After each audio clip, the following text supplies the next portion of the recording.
Donc voilà, comme je vous disais la dernière fois, donc je vais faire une petite démonstration du couteau qui m'a tranché le doigt, voilà comment il tranche la viande, donc rôti de porc, et en même temps voilà c'est la troisième vidéo sur comment utiliser un couteau sans se couper.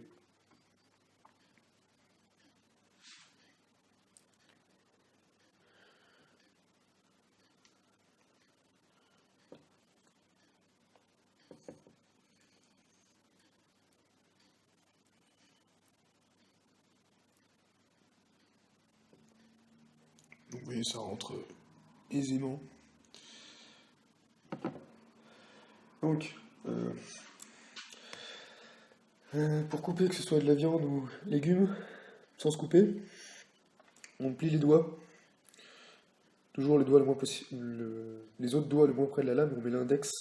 Moi c'est ma technique en tout cas. On met l'index, en fait, la phalange là contre la lame, pas comme ça. Pas comme ça. Jamais on resterait les doigts toujours repliés. Toujours comme ça.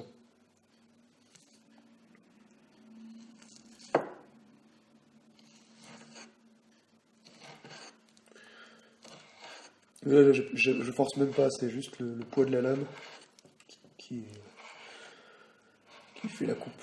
Bon, c'est une lame en carbone, donc c'est pas très lourd en réalité. C'est une grosse lame, donc elle est quand même lourde, mais pour la taille, c'est pas très lourd.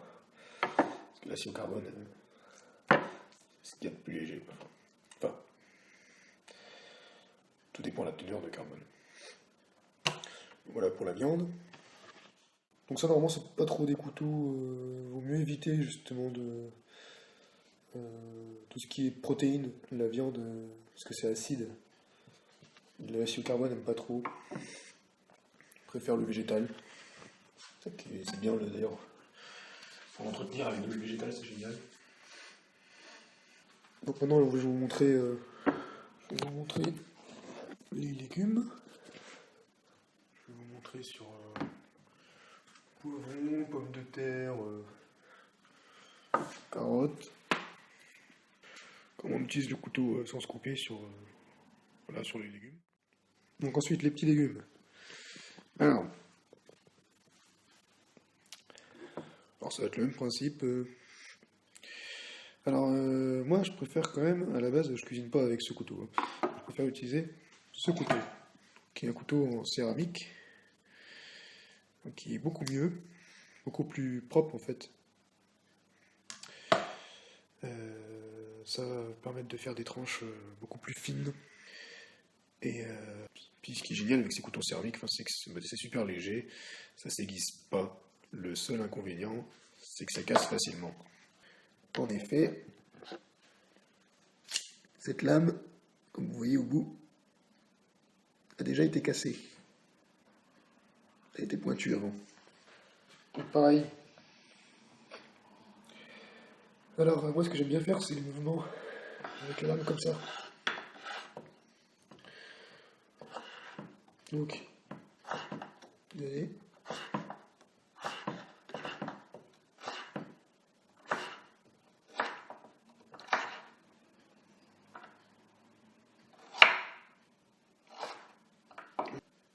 Donc, toujours pareil, le doigt contre. Ça, le doigt, en fait comme ça, il recule et il est toujours contre la lame, ça fait de sécurité. Vous voyez? Moi, c'est comme ça qu'on m'a appris. C'est mon père qui est cuisinier qui m'a appris comme ça quand j'étais petit.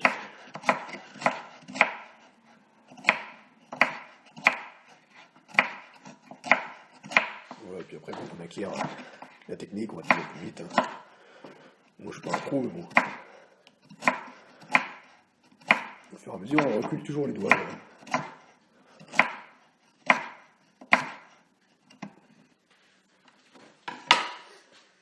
Alors, avec cette lame, ça pourrait être pas mal aussi parce qu'elle est bien incurvée comme ça. Plus souvent pour faire ces mouvements-là. C'est pas mal. On va voir sur la pomme de terre. Je pense que ça peut le faire aussi. Ça coupe même mieux en fait. Ça coupe même beaucoup mieux que la céramique. C'est juste que C'est un couteau qui est hyper dangereux, donc j'évite de l'utiliser pour cuisiner. Je préfère le garder, ne pas l'abîmer, le garder pour travailler le bois. Bon, pour vraiment, voilà, c'est pareil. Moi, je préfère faire des longueurs comme ça. Voilà. Donc, un oignon, moi j'enlève cette partie-là, la tête. Enfin, je sais pas comment on dit. Donc, premièrement, ça. Alors, attendez, je vais le faire avec. Plutôt avec le céramique, je préfère. Si c'est quand même mieux pour couper l'oignon, ça coupe mieux. Désolé, c'est un peu bazar. Ensuite, moi, ce que je fais, c'est que je le coupe en deux.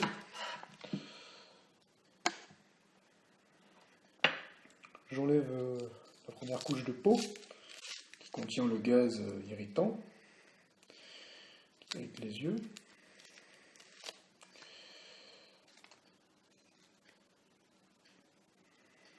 D'ailleurs, je ne sais pas si vous savez, mais le gaz, en fait, ce qui pique les yeux là, c'est un très bon anti-mal d'oreille, anti-otite, tout ça. Si vous avez une otite, vous pouvez prier au nom du Seigneur Jésus-Christ de Nazareth, mais vous pouvez aussi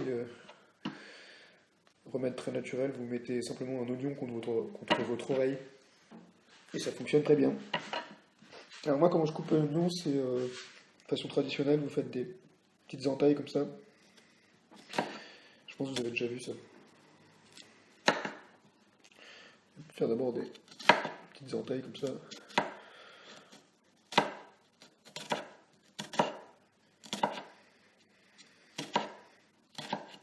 Et ensuite, du coup, comme vous avez fait l'entaille, ça fait ça. Ensuite, on vient légèrement en biais. Et du coup, ça fait des petits carrés. C'est pareil, je m'inspire des chefs cuistots qui font ça. Voilà, comme ça fait plein de petits carrés comme ça. Voilà, et après, je vais vous montrer après le couteau croche. Et qu'est-ce que je voulais vous dire aussi?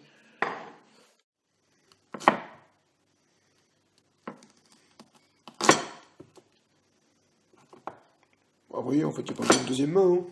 Bon, avec une seule main, ça suffit avec ce couteau. Non, je plaisante. Bon, c'était juste pour vous montrer la vue du dessus, ce que ça fait avec l'oignon. Et donc, ce que je voulais vous dire aussi, c'est que, voilà, avec ce genre de couteau, donc, faut faire attention. Parce que, en fait, il y a des couteaux où, si vous appuyez très fort, là, si vous appuyez très fort sur la lame, là, vous n'allez pas vous couper. Couteau en céramique, là, j'appuie à fond. Vous voyez, mon pouce, il est complètement rentré, quoi. J'appuie, vous pouvez. Par contre, si vous faites ça, vous allez vous couper. Avec ce genre de couteau, là, à lame, ce qu'on appelle Scandivex, j'en ai déjà parlé, c'est scandinave convexe.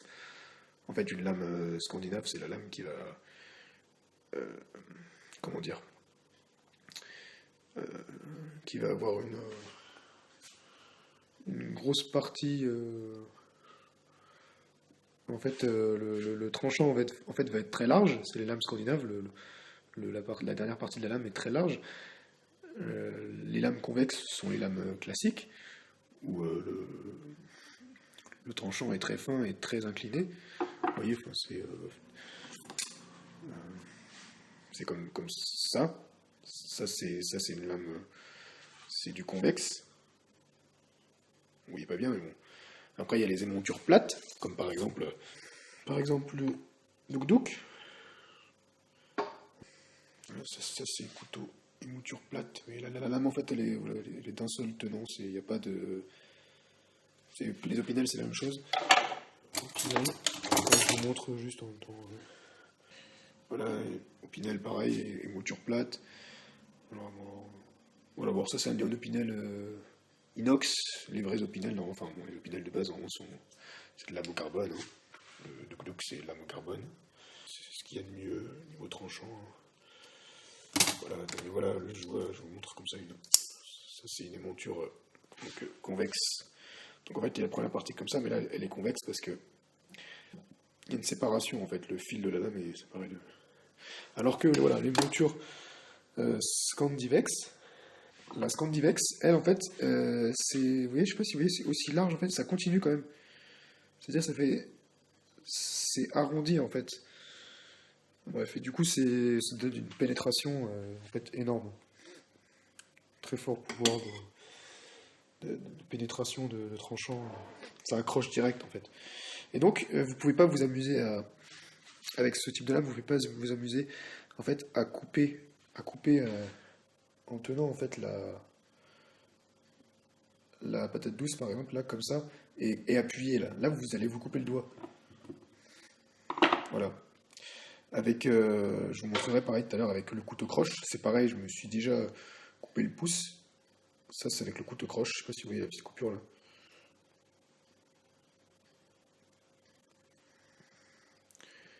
Vous voyez la petite coupure. Oui, bon, ça c'est léger, mais bon, ça assainit beaucoup. Parce que le couteau croche extrêmement aiguisé, c'est du 12C27, acier 12C27. Voilà, je vous montre après. Bon résultat.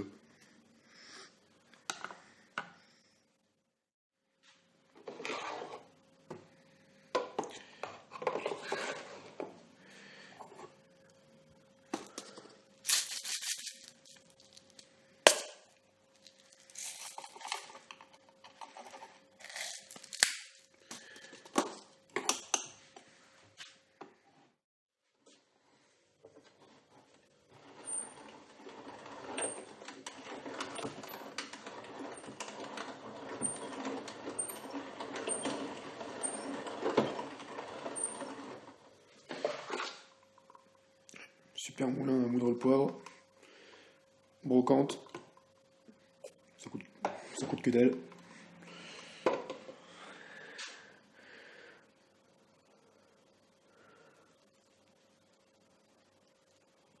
Et puis c'est le genre d'objet qui peut durer des centaines d'années si on en prend soin. Facile à utiliser. Et on peut moudre beaucoup de choses avec. Voilà. Le rôti est prêt avec les petits légumes.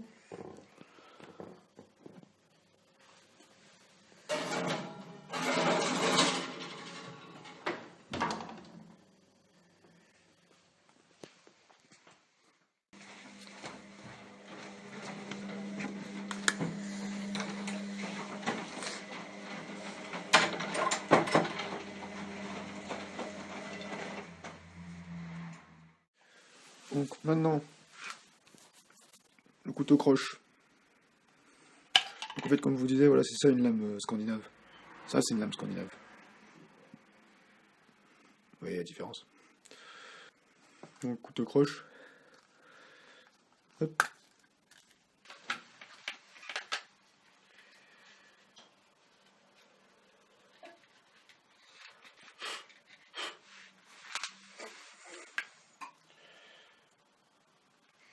Donc comme je disais dans une précédente vidéo, ce couteau croche est aiguisé donc des deux côtés là. Que, là, il va couper comme ça. Et il est aussi aiguisé ici. Donc un couteau croche, ça se tient d'une manière qui n'est pas naturelle. Alors, il vaut mieux éviter. Là, on pourrait le tenir comme ça parce que jusque là, au niveau de mon ongle, jusqu'ici, là, ça coupe pas tout ça. Mais le mieux, c'est de le tenir comme ça. Et de. Voilà, là, j'ai commencé une cuillère. Le mieux, c'est de le poser. Alors, excusez-moi, ça a coupé. Donc, pendant que j'étais en train de dire plein de choses, en fin de compte, j'ai même continué la vidéo sans me rendre compte. Mais bon, gloire à Dieu, en fait, ça a coupé au bon moment parce que c'était au moment où une voiture est en train de se garer juste à côté. Donc, comme quoi, voilà, rendre grâce à toutes choses, Dieu est grand dans les petites choses. Donc je disais. Donc je disais le couteau, donc couteau croche, donc se tient comme ça. Et donc on va s'en servir Donc, de cette manière. Par exemple. Donc après voilà, vous pouvez aller plus ou moins, pour être plus précis, voilà, vous pouvez aller plus ou moins près du, de la courbe, de la lame ou pas. Hein.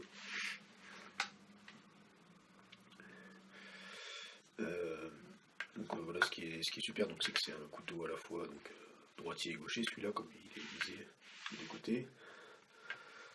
Pareil.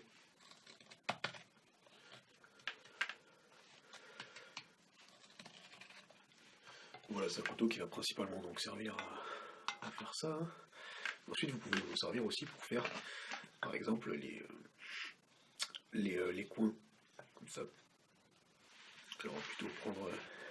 En fait, je pourrais, comme je vous disais, je pourrais faire comme ça, mais le souci, c'est que là, vous avez le risque que ça ripe, et moi, c'est comme ça que je me coupe souvent.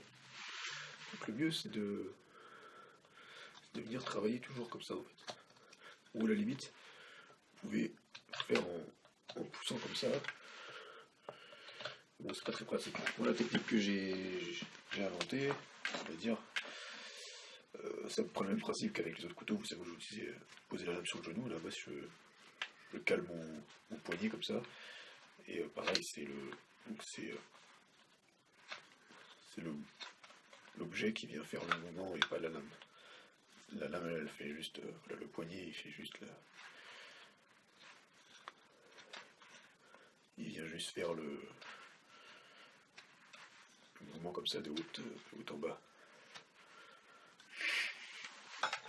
Et par exemple, comme sur une de ces petites cuillères que j'avais fait au tout début, j'ai commencé à travailler du bois avec ce couteau parce que j'avais que ce couteau-là. Au début, c'était un peu grossier. Donc depuis que j'ai ce couteau, je peux faire plus correctement, travailler plus en précision, faire bien arrondi.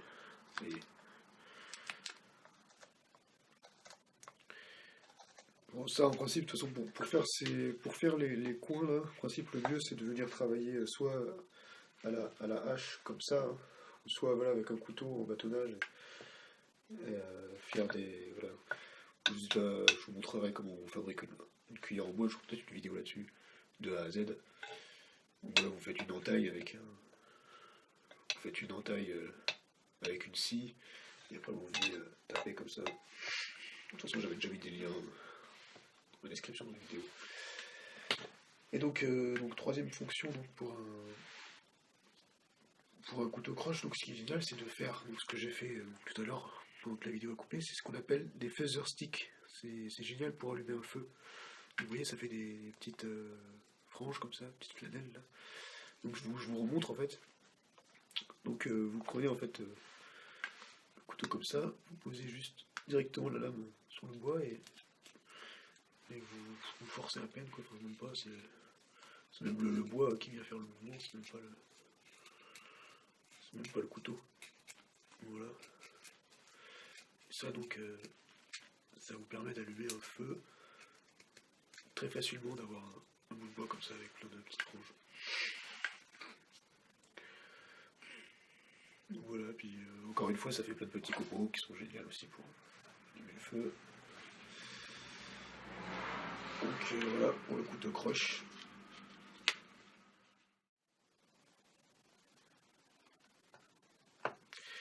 Et donc petite annonce, bientôt la suite de mon témoignage. Donc ce sera sur l'état de mon âme en fait d'autrefois et l'état de mon âme d'aujourd'hui, grâce à Christ en moi. Voilà, enfin, pour moi c'est vraiment quelque chose de merveilleux. Alors ça va être une vidéo assez différente des autres, parce que là je vais rentrer vraiment dans l'émotionnel. Donc ça va être un peu compliqué pour moi je pense de revenir dans mon passé, ça va me faire bizarre mais bon. Je vais essayer de vous faire ça avec un diaporama ou quelque chose comme ça. Et oui voilà, la deuxième chose, donc en ce moment le pardon a beaucoup été éprouvé dans ma vie depuis ces derniers mois. Depuis que je me suis marié, voilà, avec ma femme, mariage mairie, tout ça. Voilà, j'ai beaucoup été éprouvé dans mon cœur au niveau du pardon, voilà, de la colère, tout ça. Donc ce sera l'occasion. Parce que moi je préfère faire des enseignements sur des choses que j'ai vécues. Donc j'attendais en fait, je savais que j'allais vivre pleinement la dimension du pardon et là je suis en plein dedans.